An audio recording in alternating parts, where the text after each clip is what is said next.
और हे परीक्षित, जो भागवत हम आपको सुनाने जा रहे हैं 18,000 मंत्र, 335 अध्याय, 12 स्कंद, और मैं तुमको ये बता रहा हूँ, इतनी छूट तुमको दे रहा हूँ कि तुम जहां से चाहो वहां से प्रश्न पूछो, हम वहां से सुनाना प्रारंभ करें। बोलो तुम क्या सुनना चाहे? परीक्षित ने कहा महाराज जब कन्हैया की कथा है तो हमारी भी कथा होगी इसमें। हाँ बिल्कुल, कि तो आप हमारे जन्म की कथा सुनाओ। हम जानना चाहते हैं कि भगवान ने हमारी रक्षा कैसे की।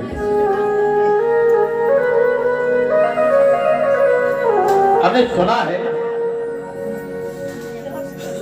लेकिन हम और सुनना चाहते हैं कि भगवान अपने भक्त की रक्षा कैसे करते हैं। और संतों ने कहा भी है कि करहूं सदा तेनो गय रखवारी,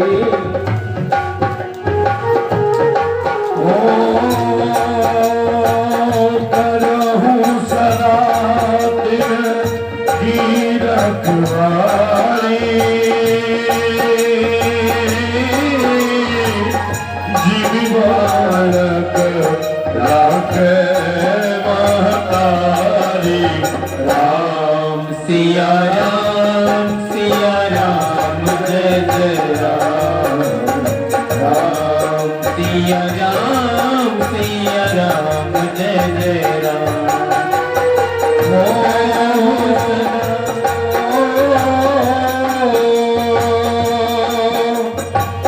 करहूं सनातन की रखवारी, जिमी बालक राखे महतारी। सिया राम जय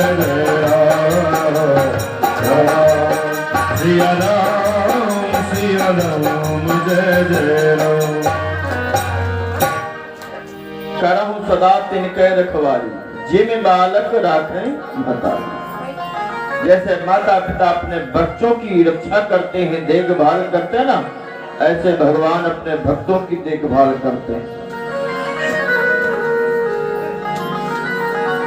श्री सुखदेव जी ने कहा कि है परीक्षित, कौरव और पांडव ताऊ चाचा के बेटा, बड़े धृतराष्ट्र, छोटे महाराज पांडु, पांडु के 5 पुत्र, धृतराष्ट्र के 100 पुत्र।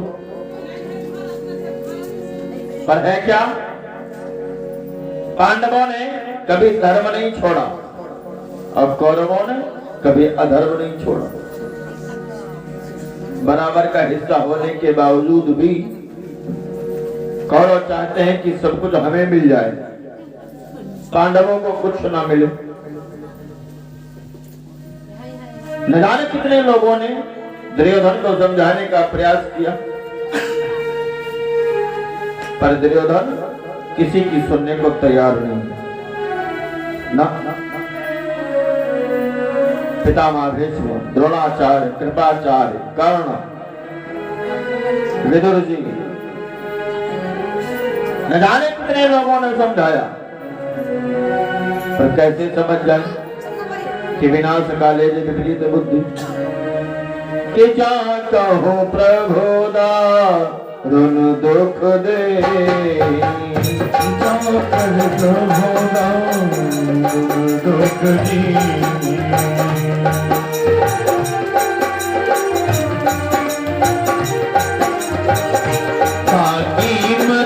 पहिले हरि लेहि, ताकि मति पहिले हरि लेहि। जाको प्रभु दारुण दुख देहि, जाको प्रभु दारुण दुख देहि।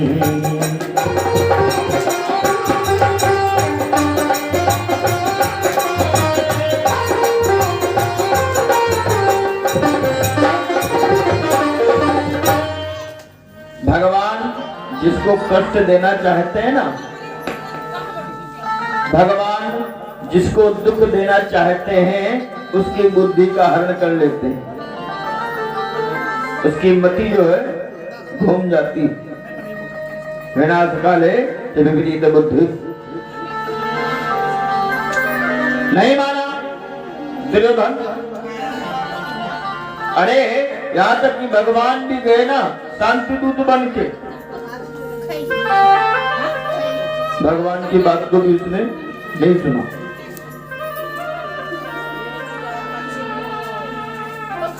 महाभारत का युद्ध हो गया। युद्ध में 99 भाइयों को काल के गाल में समाहित कर दिया भीम ने। अब बचा दुर्योधन, जो डर के मारे सरोवर में छुप गया। भीम ने जब खड़ी खोटी सुनाई, बाहर निकल के आया, गदा युद्ध करने लगा। भगवान ने इशारा किया, इशारा पाते ही जंगा पे प्रहार किया भीम ने, सो दुर्योधन की जांग टूट गई, भूमि पे धराशायी हो गया। भीम के गदा के प्रहार से जांग टूट चुकी है, रक्त रंजित है, अकेला समरभूमि में पड़ा हुआ, अब कोई हाल पूछने वाला नहीं है साहब। जिस दुर्योधन के पीछे न जाने कितने लोग खड़े रहते थे, जिसकी सेवा में हजारों दास दासी लाइन में लगे रहते थे, आज दुर्योधन अकेला पड़ा हुआ है, कोई चल भी देने वाला नहीं। कहते हैं ना, बनी के चेहरे पे लाखों निसार होते, और बनी जब बिगड़ती है तो दुश्मन हजार होते।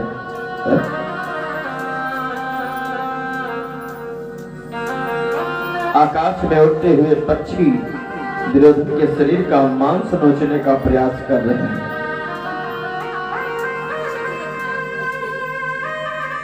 आज दुर्योधन के पास कोई नहीं, दर्द के मारे वो रो रहा है विचलित। उसी समय एक महाशय का आगमन होता है। कौन है? द्रोणाचार्य अश्वत्थामा। अश्वत्थामा कह रहा है दुर्योधन से, अरे युवराज, हमारे हस्तिनापुर के होने वाले भावी सम्राट आपकी ये दशा। दुर्योधन कह रहा है कि अभी भी कह रहे हो कि हम हस्तिनापुर के होने वाले भावी सम्राट? न भाई बचे, न मित्र बचे, न पितामह बचे, न गुरुजी बचे, सबको निपटाने के बाद अब मैं कहे का सम्राट?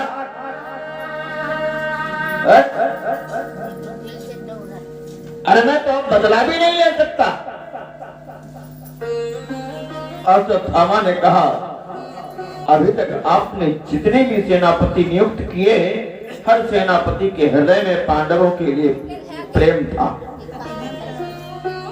कर्ण तो भाई था, बताओ भला पांडवों को कैसे मारता?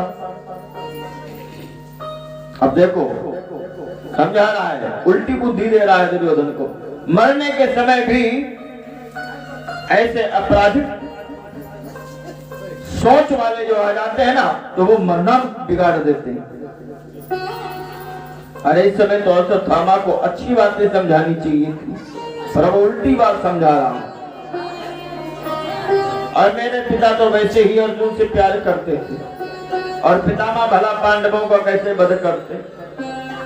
अब आप हमको सेनापति बनाओ, मैं आपको वचन देता हूँ, पांडवों का सिर काट के आपके सामने ला के रख दूंगा।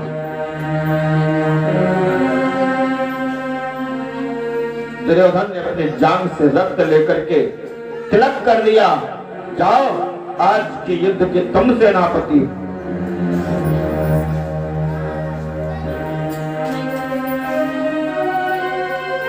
अकेला नंगी तलवार लेकर के अर्धरात्रि में जैसे उल्लू अपने शत्रुओं को सोते हुए समाप्त करता है, ऐसे ही पांडवों के शिविर में उल्लू की भांति अकेला अर्धरात्रि में अश्वत्थामा तलवार लेकर के घुस गया। भगवान और पांडव उस समय शिविर में नहीं है। 5 नौजवान सो रहे थे, 5 महारथी, 5 के सिर काट दिए।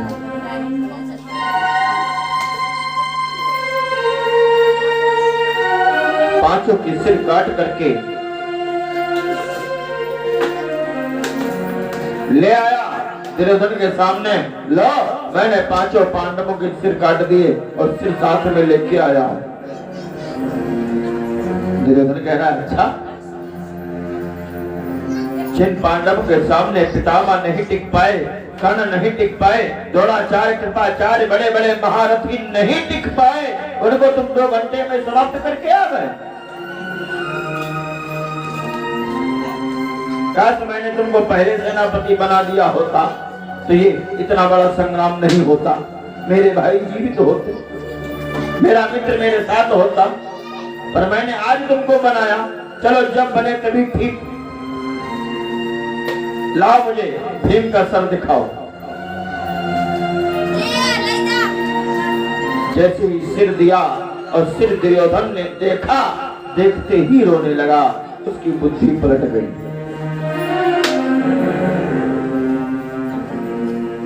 हे अश्वत्थामा, तुमने ये क्या किया? तुमने पांडवों को नहीं मारा, तुमने पांडवों के 5 पुत्रों को मारा है। पांडव तो अभी भी जीवित हैं। ये भीम नहीं है, ये भीम का पुत्र है, और ये अर्जुन नहीं, ये अर्जुन का पुत्र है।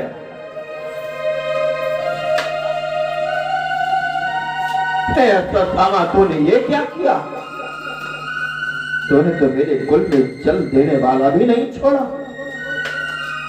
अब बुद्धि ठीक हुई है दुर्योधन की, जब सब कुछ मिट गया है तब।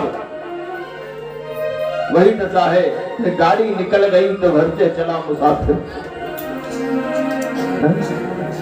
जीवन निकल गया तो जीने का ढंग आया। कि काबर साजब कृषि सुखाने, काबर साजब कृषि सुखाने,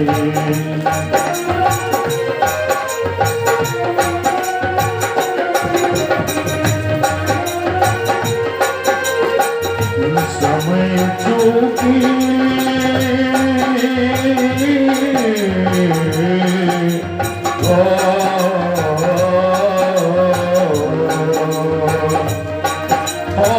समय चूकी पूरी का बचतानी, काबर खा जब कृषि सुखाने, काबर खा जब कृषि सुखाने।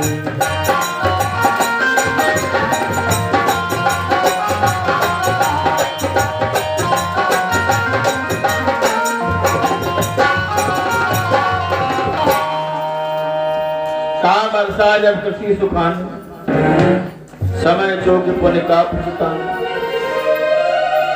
जब फसल सूख जाए उसके बाद बरसात हो, तो बरसात होने से क्या लाभ? आज दुर्योधन सोच रहा है तो आज सोचने से क्या लाभ?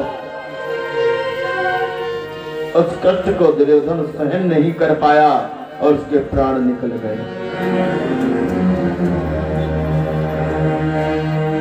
अश्वत्थामा त्याग करे अपने प्राण बचाने के लिए भाग पड़ा। भोर होते ही पांडव जब शिविर में आए, शिविर में देखा तो रक्त भरा पड़ा। द्रौपदी ने देखा अपने पुत्रों के शव को, विलाप करने लगी द्रौपदी। गोविंद से पूछा, गोविंद ऐसा क्यों हुआ? भगवान मुस्कुरा के बोले, हे द्रौपदी, अरे तुमने भी तो कहा था हमें युद्ध चाहिए, तो युद्ध का परिणाम यही होता।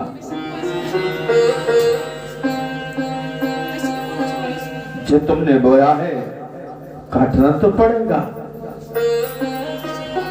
वृक्ष अगर तुम बबूल का लगाओगे और उसमें सोचो तुम्हें आम मिले तो कहां से मिलेगा।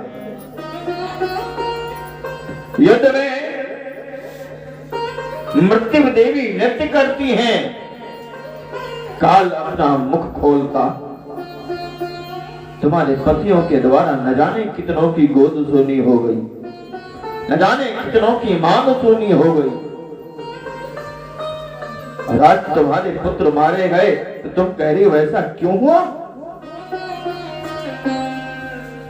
कि जाके पावना गई बेवाई, जाके पावना गई बेवाई, जाके पावना, जाके पावना गई बेवाई, सो का जाने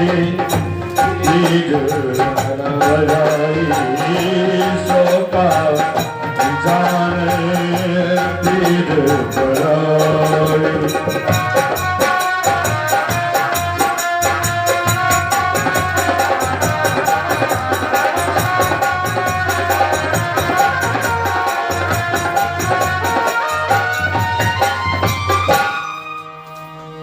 जिसने कभी दुख देखा ही नहीं है वो दुख का मतलब क्या जानेगा। महलों में रहने वाला वो गरीबों की हालत को क्या समझेगा। हे द्रौपदी, तुम्हारे अपनों ने अपनों का रक्त बहाया, तुम्हारे अपने ने तुम्हारे अपने का रक्त बहा दिया। तुम्हारे गुरु द्रोणाचार्य का पुत्र अश्वत्थामा जो है उसी ने तुम्हारे पुत्रों का वध किया। कहते हैं ना, किसी को क्या पड़ी है तुझे नीचा दिखाने को, तेरे अपने ही काफी हैं तेरी हस्ती मिटाने को।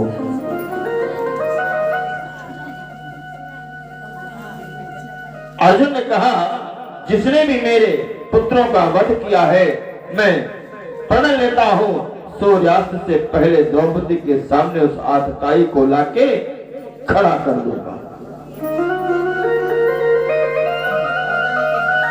भगवान ने अर्जुन को रथ पे बिठाया, रथ दौड़ा दिया। रथ जब अश्वत्थामा ने अपनी ओर आते हुए देखा तो घबरा गया अश्वत्थामा कि अब मुझे अर्जुन छोड़ेगा नहीं।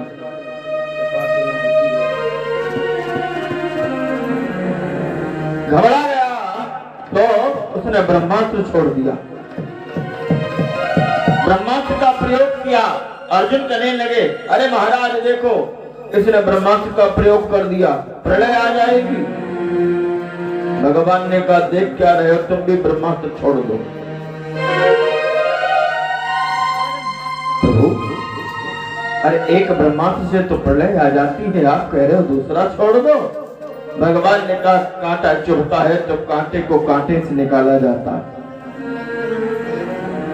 विष को खत्म करने के लिए विष की दवाई दी जाती है, ऐसे ही ब्रह्मास्त्र को रोकना है तो ब्रह्मास्त्र का प्रयोग करो। क्यों? क्योंकि ब्रह्मास्त्र को ब्रह्मास्त्र ही काट सकता है और कोई शक्ति ब्रह्मास्त्र को रोक नहीं सकती। अर्जुन ने जब ब्रह्मास्त्र का संधान किया तो श्री व्यास जी महाराज प्रकट हो गए। कहा हे नारायण अभी प्रलय का समय नहीं आया है, रोको इन दिव्य शक्तियों को रोको। अगर ये शक्तियां आपस में टकरा गई तो प्रलय आ जाएगा।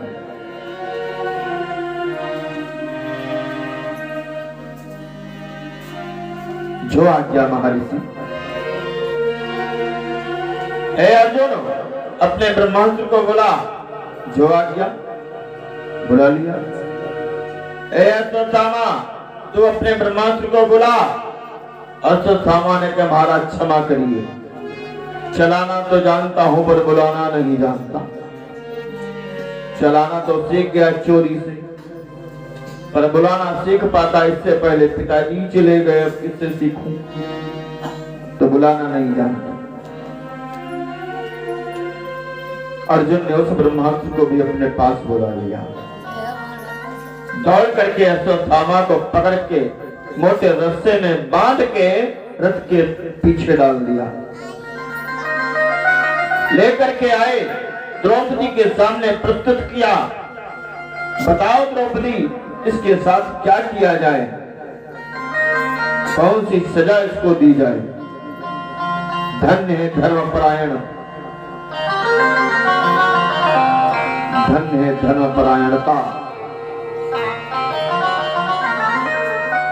धन्य है भगवान के भक्त, और धन्य है हमारा सनातन जिसके हम अनुयायी।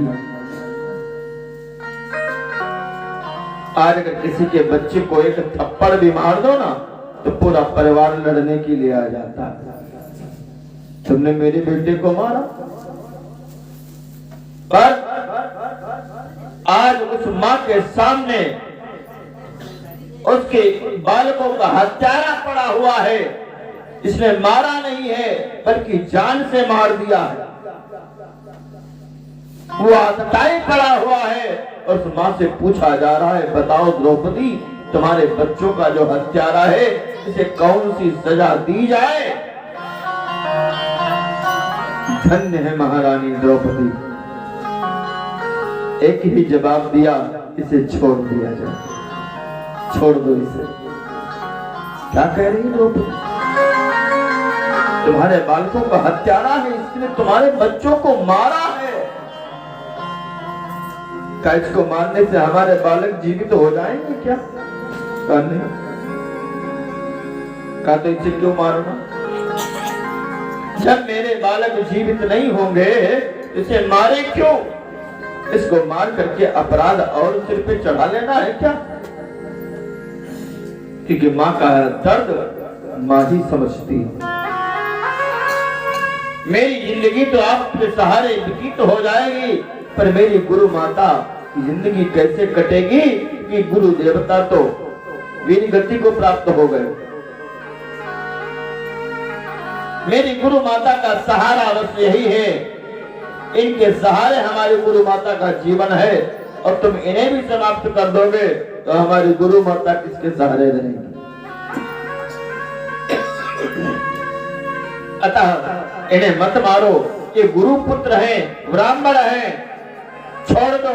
ब्राह्मण कैसा भी हो, कितना भी अपराधी हो, उसे मारना नहीं चाहिए, उसे छोड़ देना चाहिए।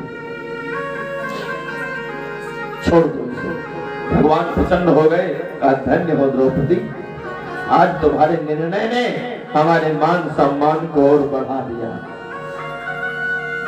जो भगवान का भक्त होता है वो छोटे मोटे निर्णय नहीं लेता, वो बड़े बड़े निर्णय लेने की क्षमता रखता। भीम बोल पड़े, अगर आप लोग छोड़ दोगे तो हम नहीं छोड़े। भले ये गुरु का पुत्र है, भले ब्राह्मण है ये, परंतु ये बालकों का हत्यारा है, और बालकों का हत्यारा आतताई अपराधी कोई भी हो, उसे छोड़ना नहीं चाहिए। आप छोड़ दोगे तो हम मारेंगे।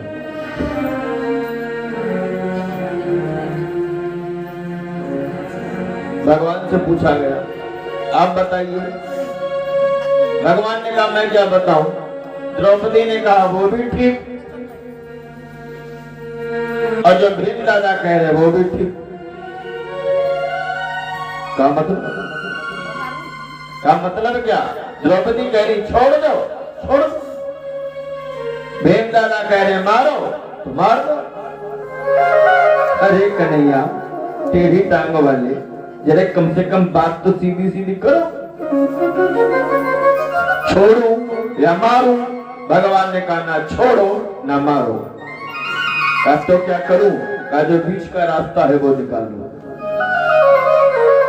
सम्मान के व्यक्ति जो है अगर सभा में उसका अपमान कर दिया जाए तो उसकी मृत्यु दंड के बराबर है। इसके मस्तक की मणि निकाल दो, इसके सिर के बाल उतार दो, मुंह में कालिक लगा दो, कोयला धक्का देकर के इसे भगा दो, इसके लिए यही दंड है। मणि नोच ली, बाल उतार दिए, भगवान ने कहा हे अश्वत्थामा ये तेरा घाव कभी भरेगा नहीं, मैं तुझे श्राप देता हूं कि तेरा अमृत जो है, अमर होने का जो तुझे आशीर्वाद मिला है ना, वो आशीर्वाद तुझे श्राप जैसा लगेगा। तू सोचेगा तेरी मृत्यु हो जाए, तेरी मृत्यु नहीं होगी। तू सोचेगा तेरा घाव भर जाए, तो ये घाव तेरा कभी नहीं भरेगा। इस घाव से रक्त और मवाद हमेशा बहता रहेगा और हमेशा पीड़ा होती रहेगी, तो कहीं भी शांत नहीं रह पाएगा। धक्का देकर के भगा दिया अश्वत्थामा, पर अपराधी है। अपराधी कहां तक अपराध कर सकता है, इसकी कोई सीमा नहीं।